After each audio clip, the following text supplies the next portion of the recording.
And we begin with the iPad. I'm delighted to be joined in the studio by Sheriff Rizwan, who's the director of ALSHOP.com, an online retailer based here in Dubai. Sheriff, great to see you. Thanks for joining us. Thanks for having me on here. So the iPad has launched in the United States, not officially available here in the UAE, but lots and lots of companies are selling it, including your online retailer, ALSHOP.com. It starts at a princely 4,500 dirhams. Tell me, Sheriff, how has demand been these past few days? Well, the product is excellent, and I think Apple has done an amazing job in promoting it for the last few months. And the reason why we wanted to get this product to this part of the world and be recognized as one among the first is we've had a lot of inquiries since the minute Steve Jobs went online and saying, we're launching this product. Ever since then, we've uploaded the product on our website, and we've got a lot of inquiries and lots of orders as well. And we were one among the first to get it delivered to Apple fans and in the UAE. Now, this is the so-called grey market, isn't it? You're not an official seller of Apple products, and it doesn't officially go on release in the UAE for some time, but you've got a whole bunch of them. They're not cheap, are they, Sheriff? The official price of the entry-level iPad in the US is $500 or about 1,800 dirhams. But if we want one here in Dubai today and we go to ALSHOP, you can get us one. But it's 4,500 dirhams. That's right. It's a chunk of change, isn't it? Well, the reason the prices are 4,500 dirhams is because we sort of ordered the product as soon as it was launched in the US. So we had a supply chain track it for us and get the product to us at the quickest of time. So people who have ordered it back in February, they were very, very anxious, and as soon as it was launched in the US, they kept calling us and said, "Do you have it?" So we moved quite a lot of units because Apple wasn't selling this unit to the distribution channel either. So we sourced it through our suppliers over in the US and got it to Dubai as soon as it was available in the US market. Actually, you're a little bit cheaper than one store I tried in Dubai Mall this weekend. I was quoted 5,000 dirhams for the entry-level iPad. So you're 500 dirhams cheaper. But still at these prices, there's a small group of people, these early adopters, who will pay basically whatever it takes. And they are doing. That's right. We've had customers who've booked it as soon as it was launched, and the reason why it's called the grey market and not the black market, because the product is available and officially launched by Apple itself in the US, and it's not something where, like how they did with the iPhones, where it was tied down to a particular mobile service provider, whereas it was available for a larger global audience, and as soon as it was launched, we were able to get it here.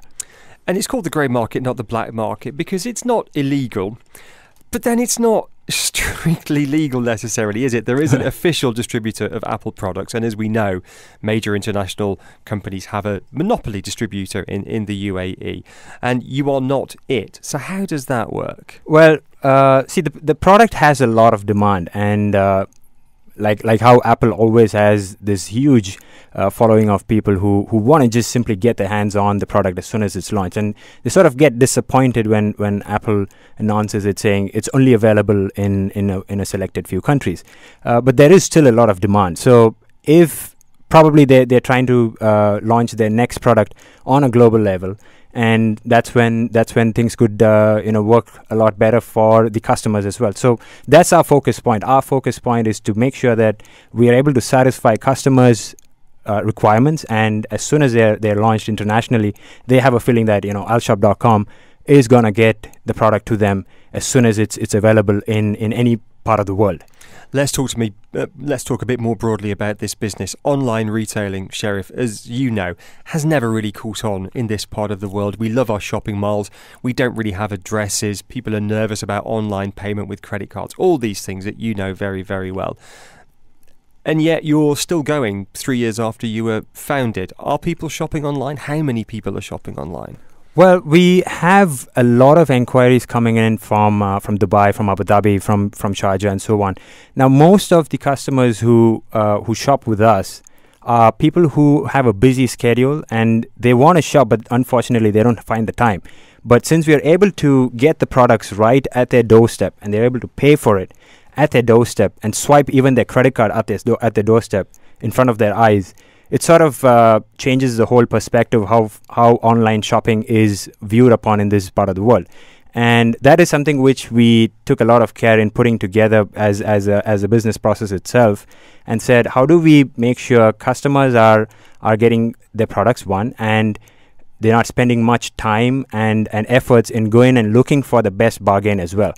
Well, in a lot of products that we sell, we are able to get it at free delivery, and we don't charge them for the delivery, so they're just paying for the product, and they're able to enjoy the warranty and everything through, because it is an authorized channel of purchasing online. Not authorized though for iPads. Not yet. Yes. Not yet. Talk to me about numbers. What kind of turnover did you have in 2009? Well, we are yet to do our first quarter reviews. However, we've been growing over the last 3 to 4 months, leaps and bounds, and the phones have been going off with not just with customers ordering in, but also with suppliers who want to be visible through this online portal as their authorized online retailers. Can you give me an idea of the kind of turnover that an online retailer's having in the UAE? I mean, I just wouldn't have a clue if it's, 100,000 dirhams a year, million dirhams a year, 100 million dirhams a year. Right. The turnover which we have now, we've started promoting ourselves over the last 3 months quite extensively on Google as well as other online social media, etc. Our turnovers per month is in a figures of 6-digit figures, but I'm not able to give you the exact figure because we still haven't done our sales figures that is coming in and calculating it. The iPad's one thing. There's a buzz about it, and there will be for the next, 3, 4, 5, maybe 8 weeks until it's officially released in the UAE, and the prices will be much lower. So that's fine. This is a small window of opportunity, and it's great. You're making a buck. What's going to be driving the business, though, more sustainably when the buzz of the iPad is gone? Well, we sort of have suppliers around the world as well as customers who keep inquiring about products which is launched in a specific country, and they want to get their hands on, similar to the iPad hype that is created. And what we do is we try to understand how we can get this product to the customers at the quickest of time, and we source it and we get it to them and deliver it at their doorstep. Final quick question. Crystal has written in saying, if I buy an iPad from you, do I get a warranty? Well, this product is internationally, it doesn't come with a warranty yet. However, if since it's bought from the US, you will have to claim the warranty through the US Apple helplines. So no UAE warranty? No UAE warranty yet. But I suspect even with all of that, and even with some of the dodgy reviews that the iPad has had, you will have no shortage of punters at 4,500 dirhams and upwards. Sheriff, we wish you the best of luck. Thank you very much indeed for joining us tonight. Sheriff Rizwan, thank you, the director of ALSHOP.com. Thank you very much.